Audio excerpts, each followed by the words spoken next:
Hi, I'm Jason England and welcome to the one-on-one download for the Classic Pass. I've been doing the Classic Pass for just under 20 years now.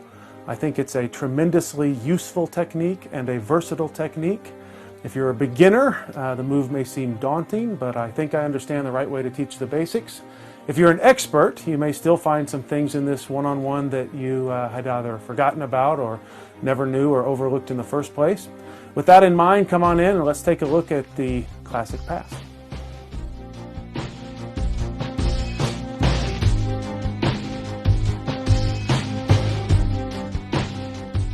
So let's talk briefly about the Classic Pass as it appears in the literature. The move was first described in the mid-18th century in a couple of different places. 100 or so years later, it appears in Hoffman's Modern Magic, 1876, with some excellent illustrations of the basic action. Move along a little bit farther, we've got Expert at the Card Table in 1902 by Erdnase, and C. Lang Neal's The Modern Conjurer, also in 1902. Both of these are great sources for the Classic Pass. Moving a little bit further along in history, we've got the move as it appears in what would now be Tarbell number 1. It's also in Greater Magic, it's in Royal Road, it's in Expert Card Technique.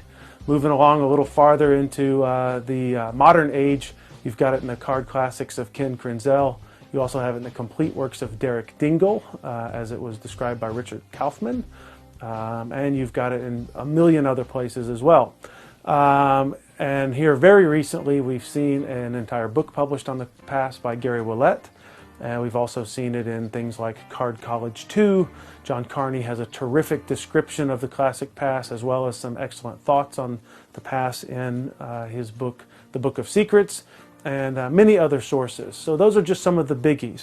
I've distilled information from all of those sources and have made some choices about how I want to do the pass, and we're going to get into the basic technique as I do it right now.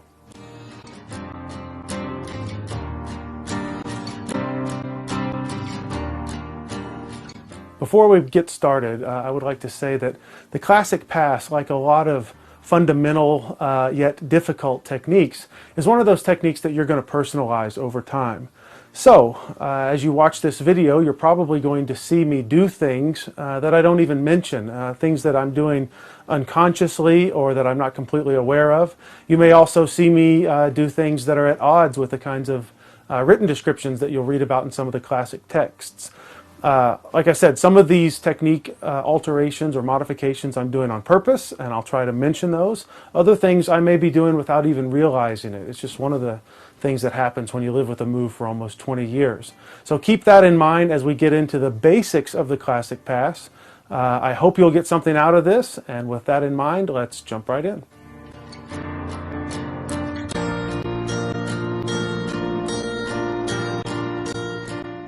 So here's the basic grip for the Classic Pass. I'm holding the deck face down in a left-handed dealer's grip, or what some people refer to as a mechanic's grip. You're going to create a break with the left pinky, left fourth finger, over whatever card you want to pass to the top. So let's say that we're simply trying to pass the Queen of Hearts to the top of the deck. I would have a pinky break about like so, above the Queen of Hearts. You don't have to place the pinky this far into the break, although some people like to do that. It is sufficient to just place the pinky into the deck up to, say, the tip of the nail, something along those lines, something like that. The left forefinger can be curled underneath or can be straightened at your choice. It doesn't really matter for the basic action. The left thumb can either lie along the left side of the deck or can be placed on top like this. I much prefer this way, although some authors teach you to place the thumb across the top like so.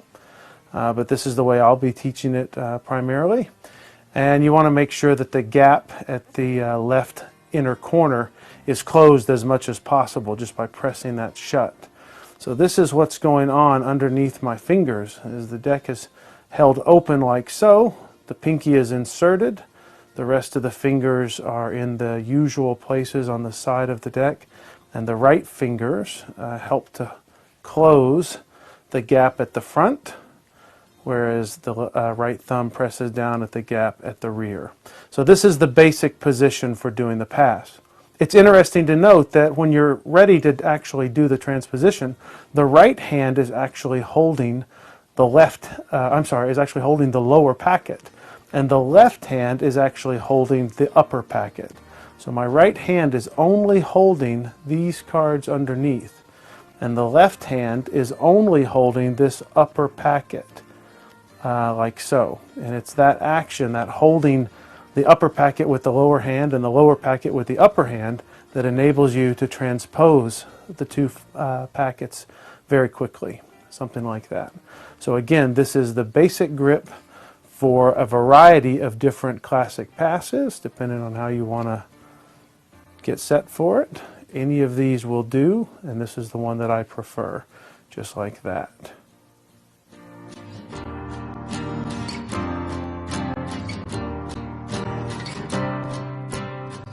The classic pass is actually a family of techniques. It's not really a single technique, at least not the way I think of it. Some people may split that hair a little bit finer than I do. So what we're going to be covering here is the basic action that is applicable to the entire family of classic pass techniques. The regular classic pass, what some people would call a riffle pass, what others would call a dribble pass, and a jiggle pass. You all start with the same basic core technique, and then you add covering motions, and that's what sort of delineates those different terms. With all that in mind, let's take a look at the initial action of the classic pass in the truest sense of the word.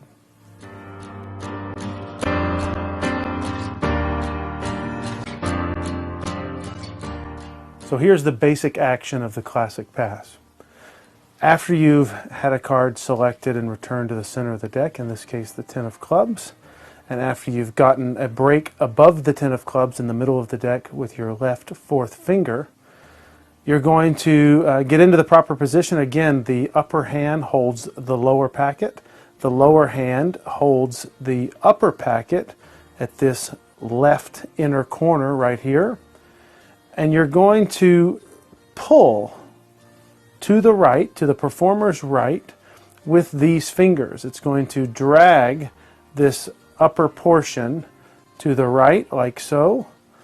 And as soon as it drags it far enough so that it clears, you're going to place that upper portion, which is now the lower portion, underneath the deck. That brings our card, the 10 of clubs, to the top. So I'm going to walk you through that one more time. This time with the joker in the middle of the deck. I'm in the proper position. I've squared everything up apparently. And then these fingers straighten slightly and pull and lower the upper portion, goes to the bottom. They lower the upper portion and the joker is brought back to the top. And now we'll take a look at that basic action from a slightly different angle.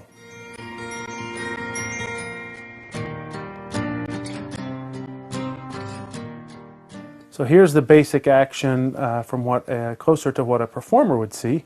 There's the king of diamonds in the middle of the deck. I get my break above the king of diamonds back here at the inner left corner. The upper hand holds the lower packet. The lower hand, in this case my left hand, holds the upper packet. And we're going to drag that upper portion to the right. As soon as the packet's clear, it goes back underneath like so, and the king of diamonds is brought to the top. If in an exposed view, this is essentially what's happening. The packets are staying mostly parallel. There's a slight dip as the two packets clear each other like so, and then that upper portion goes underneath. Now of course it's the left fingers that are normally doing this pulling action like so, and as soon as the packet clears at the right long edge like so, those fingers push back to the bottom. Done at speed, you get this. We'll show you a card in the middle, the queen of clubs, and she's yanked around and underneath by the left fingers. One more time, the ace of spades. I'm in position and I pull that packet from the top, around and underneath, just like so.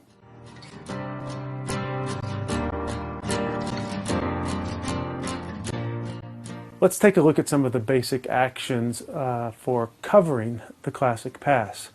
In its rawest sense, the classic pass is just pulling the top portion down and around to the bottom of the deck with no cover whatsoever.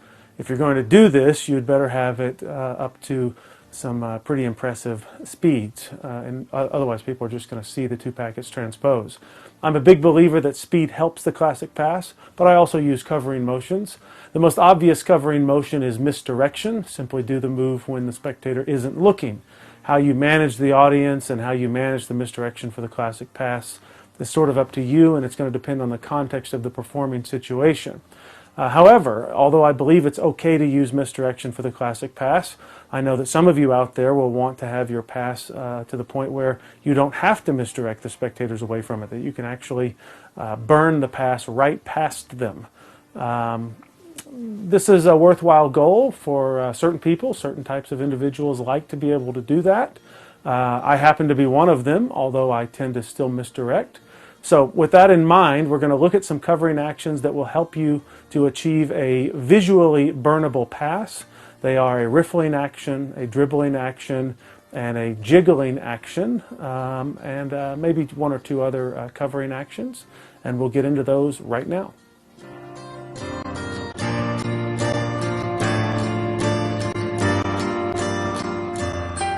Here's a covering action for the classic pass. It's known as a riffle, and some people simply refer to this as a riffle pass. Watch very carefully. We have the joker in the center of the deck, and I'm going to pass the joker to the top under the cover of that riffling action. I'll do one more of those for you. Watch the 10 of hearts. And again, I'll pass the 10 to the top under the cover of the riffling action. So here's how that works. The basic mechanics of the classic pass are the same. Upper hand grips the lower portion between the fingers and the thumb. The lower hand grips the upper portion at the left inner corner of the deck like so. And the packets are transposed in the usual manner, just like that. The left hand is going to actually pull that upper packet around and to the bottom. While it's doing that, the right thumb lifts up at the inner corner and riffles what was the lower packet, but it becomes the upper packet as the top part of the deck is pulled underneath. So that's the riffle cover for the classic pass, or simply called a riffle pass. Looks something like that.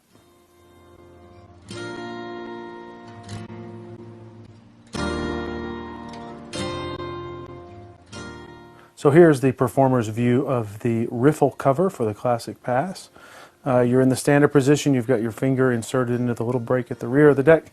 Right hand is over the top of the deck, grasping only the bottom half. You're squeezing to cover this gap as much as you can. Close this gap as much as you can. And as you move these cards off to the top, you're going to riffle up the back corner, the inner left corner. So it should look like this as you riffle up the back. If we were to turn a card face up like the 2 of clubs, do a little riffle, and there's the 2 of clubs back on top. One more time, we'll leave the 6 face up in the deck, and there's the riffle action for the classic pass. There it is one more time. That's the riffle action from the performer's view.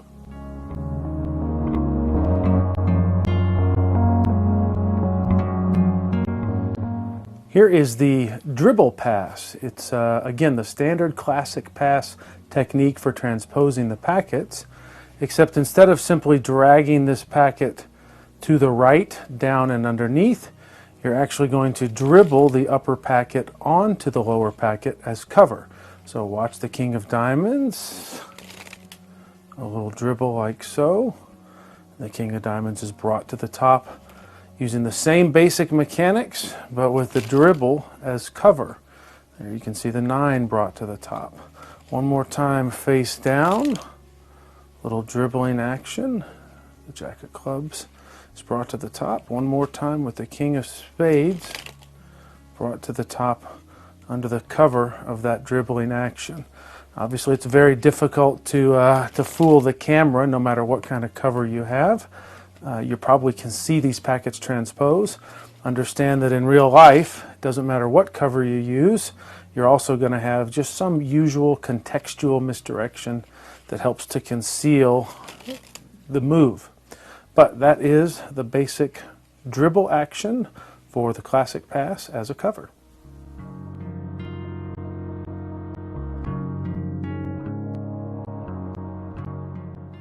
Here is the dribble cover for the classic pass from the performer's view. Watch the Jack of Hearts. I execute the pass as I dribble the cards for cover. Interesting thing about this cover is that while sometimes it's difficult to hide this dipping action or opening action of the left hand, by blending it into a apparent catching action of these cards as they dribble, you get a really nice sequence. So even though that transposition action is visible, again, it blends into the basic action of dribbling the cards into the hand. Let me try that one more time. Watch the 10 of clubs. Little dribbling action like so, and the 10 is brought to the top. With the card face up, it would look something like that.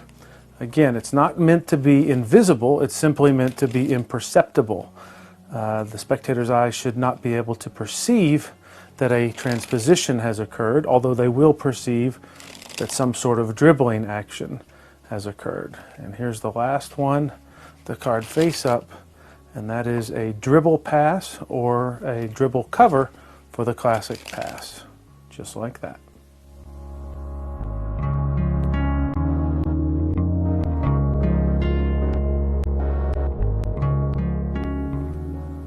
So here's the jiggle cover for the classic pass. We start off with a card like the 3 of diamonds in the middle of the deck. Give the deck a little jiggle or squaring action, and the 3 of diamonds is brought to the top. One more time, the ace of hearts in the middle of the deck, and with a squaring action, the ace of hearts is brought to the top. So here's what's going on. We're actually doing the same basic pass mechanics underneath this rapid squaring action. The upper half is still being pulled around and down to the right, like so, by the left fingers. But as that happens, the right hand, which is seizing the original lower half, moves back and forth in what should look like a rapid squaring action, like so. Square those cards up, and the pass is executed under that covering action. There's the 5 of clubs. One last time, the jiggle pass.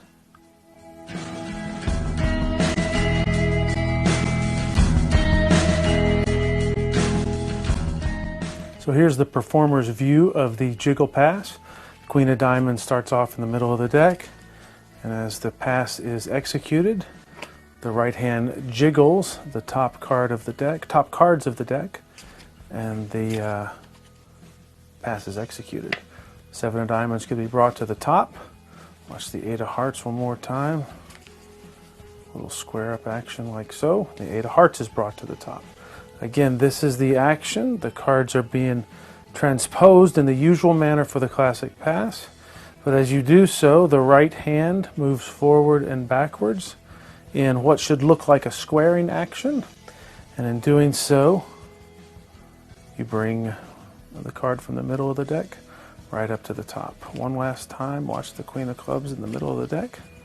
A little squaring action, a little jiggle pass, and the Queen is brought to the top. That's the jiggle pass from the performer's view.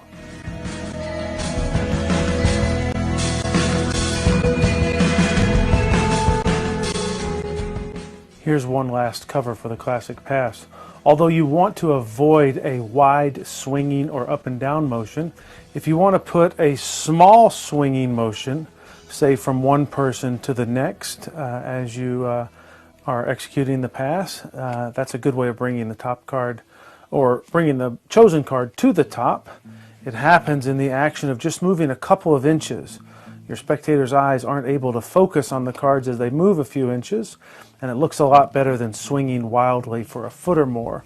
So again, in that action of just moving a few inches as you address one spectator and then perhaps address another spectator, a card is brought from the middle of the deck right up to the top, and you don't have to use much more cover at all. You can do it without any sort of riffle, or you can do it with a soft riffle like I've been doing like that to bring the card right up to the top of the deck. Just a simple move side to side, about 6 inches or so. And the same thing applies to a slight move up and down.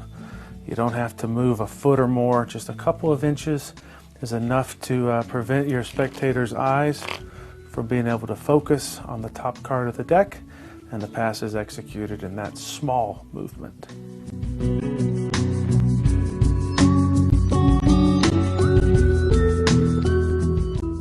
Now that you've seen the basic action of the classic pass as well as some of the covering mechanisms for hiding the pass, let's take a look at a few of the things that you can do with it beyond the obvious, controlling a card to the top or undoing a cut. These are things that are not original with me. They've been scattered throughout the literature, but I think you'll find some of them interesting. Here we go.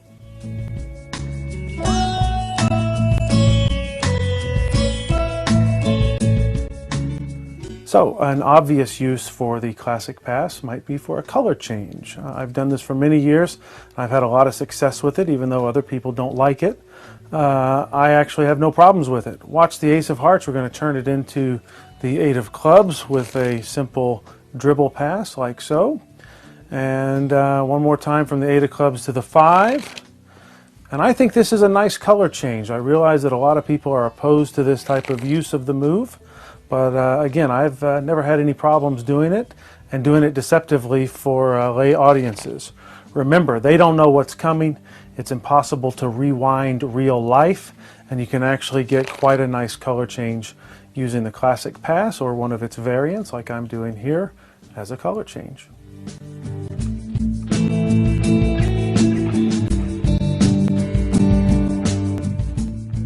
Here's an interesting use of the classic pass. It's as a false cut. We'll start with the Ace of Clubs on top of the deck, and I'm just going to cut the deck like so to bury the Ace of Clubs. But of course the Ace of Clubs is still on top of the deck. As far as I know, this was first published in the Complete Works of Derek Dingle by Richard Kaufman, and it works like this. A card such as the Jack of Diamonds is already on top of the deck, and in what appears to be a cut of the deck to bury the Jack of Diamonds in the middle, you actually execute a classic pass and follow up that motion with the ending of the legitimate cut, and it looks like the top card is buried. In fact, the top card is brought all the way around and replaced on top. A slight exposed view and done nice and slow would be like this. It goes all the way around and is placed right back on top. One more time at speed, and that's the classic pass used as a false cut.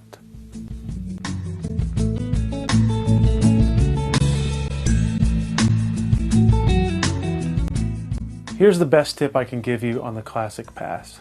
Experiment, experiment, experiment. You have to figure out what works for your hands. I've just been showing you a couple of basic techniques, the original basic action of transposing the two halves combined with a few covers that have been scattered throughout the literature for years. With that in mind, let's take a look at a couple of more little experimentations that you can try to figure out what's best for your hands. The first thing I would tell you to do is to experiment with the thumb position on the left side of the deck. Sometimes try the classic pass with the thumb at the upper left corner like so. And if you don't like that or want to try something different, try putting the thumb at the middle of the left long side like this. Try putting the thumb all the way back at the end like this. You can also try putting the thumb across the top of the deck in this manner and still making the packets transpose. Likewise, you can curl the left index finger under the deck like so, or you can experiment with the index finger at the upper right corner like so. Difficult to do with the cards held vertically. You can also experiment with the right index finger. It can be straight on top of the pack like this, when the classic pass is executed, or it can be curled on top of the pack like this when the pass is executed. Also, if you do a riffle pass, that forefinger provides counter pressure for the riffle, so you're probably going to need it there, although it is possible to do a sort of riffle pass with the first finger of the right hand extended. These are all just ways to experiment. Another way to experiment is lower the pack in the hand, like this. You've got less space underneath the deck if you lower the deck in the hand and try to do the shift from here. By the same token, you should experiment with having the pack at the fingertips when you execute the pass. Also, you can adjust how far forward or backwards the deck is in your hand. You can do it from a far forward position like this. You can pull the deck all the way to the rear of the hand so that the little finger is inserted almost halfway up the right long side, like so. Lots of different ways to experiment here. You should also check multiple sources. This has just been a basic overview of the classic pass, and there are a lot more details in other places. Those places will be listed at the end of the video. I hope you've enjoyed our little foray into the basic action of the classic pass. There's a lot more to learn. I'm not showing you everything this move is capable of because we simply don't have time. But if you've ever wanted to tackle the move, I think this is a good starting place. And if you'll pay attention to the sources listed at the end, you'll have all the information you could possibly need on the classic pass. Thanks for watching.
Woo!